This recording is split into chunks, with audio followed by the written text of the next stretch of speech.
Europe 1, il est 8h34, la revue de presse. Avec Natacha Polony. Bonjour Natacha. Bonjour Thomas, bonjour Julie et bonjour à tous. Bonjour. Ce matin, en une de vos journaux, le budget est serré. Le Figaro, budget Hollande pris en étau entre Bruxelles et les frondeurs. L'Opinion, budget, la crédibilité perdue de la France.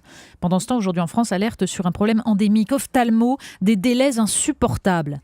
Mais les inégalités ne sont pas seulement territoriales. Libération, la sélection au programme ou comment l'accès automatique à la fac dans n'importe quelle filière devient facteur d'échec, n'en déplaise aux syndicats étudiants. Le budget des chiffres et des chiffres et des chiffres et des moins. Oui, bien sûr. Alors, il y a ceux qui entonnent l'air de Bruxelles et tancent la France pour n'avoir pas réduit ses déficits et adopté ces fameuses réformes, l'autre nom du détricotage de notre modèle social. Nicolas Bétou dans l'Opinion, Jacques Camus dans La République du Centre. Mais il y en a aussi qui s'interrogent sur la doxa européenne. On peut juger les efforts de la France trop peu structurels, même s'ils sont importants, concède Laurent Marchand dans Ouest France. Considérer l'Hexagone figé dans ses corporatismes et ses situations de rente privées et publiques. La sévérité de la chancelière n'a pour l'instant ouvert d'horizon qu'à l'Allemagne. Et encore, il s'assombrit. Oui, c'est même la une des Échos qui nous le dit. L'inquiétant coup d'arrêt de l'économie allemande. Le modèle absolu, le nirvana réformiste a du plomb dans l'aile. Même le FMI, nous dit le journal, suggère que dans un contexte de stagnation européenne, les pays comme la France ne doivent pas adopter les mesures supplémentaires de consolidation. Entendez, suivre les préconisations de Berlin et Bruxelles. Et l'article nous dit également que l'Allemagne, au contraire, devrait accroître ses dépenses d'investissement en infrastructure. Jouer le jeu collectif, tout simplement. La solitude de François Hollande inspire, pour ne pas dire qu'elle inquiète le Figaro. Mais oui, le Figaro qui consacre une pleine page au coup de blues présidentiel. Intérieurement secoué, touché dans son être, nous dit l'un de ses proches. Du coup, on lui organise des apéros avec des élus pour qu'il entende parler des Français, de leur colère, à la recherche du peuple perdu. D'ailleurs, c'est un peu le sens de la une de Causeur. François Hollande sur fond noir, jetant une rose comme vers le trou d'un caveau. Et ce titre, Gauche, mourir dans la dignité. Le magazine revient sur le déballage de la femme bafouée, sur la rupture entre la gauche et le peuple, diagnostiquée par Jean-Claude Michéa et Jacques Juillard. La gauche contemporaine, commente ce dernier, réussit l'exploit d'être à la fois routinière dans son mode de pensée et oublieuse de son patrimoine moral. Pour ce qui est du patrimoine moral, la gauche se consolera en regardant la droite.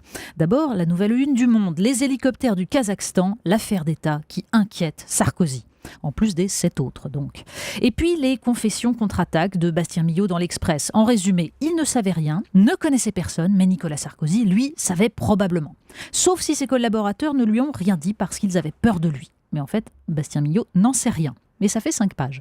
Vive les femmes, Natacha. Mais oui, puisque la gauche a perdu le social, il lui reste le sociétal et notamment le combat féministe. Sur le blog Antidote, David Dégouille revient sur la sanction infligée au député UMP Julien Aubert pour avoir servi du Madame le Président à Sandrine Mazetier, adepte de la féminisation de la langue, au point qu'elle voulait récemment débaptiser l'école maternelle. Oui, c'est une appellation sexiste.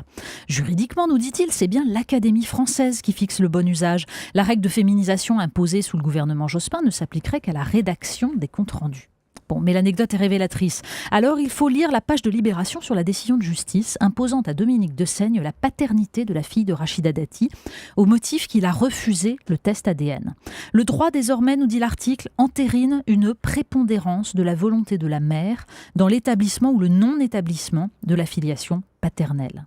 Ajoutons à cela quelques pages plus loin l'article nous disant qu'il s'est vendu à la fête de l'UMA 2500 exemplaires en 2 jours d'un gadget permettant aux femmes de faire pipi debout.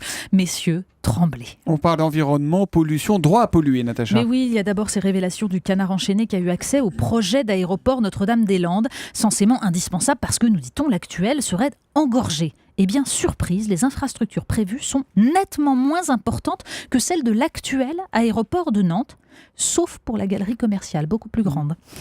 C'est aussi dans le magazine Causeur qu'on trouve un excellent dossier qui serait un peu la décroissance pour les nuls.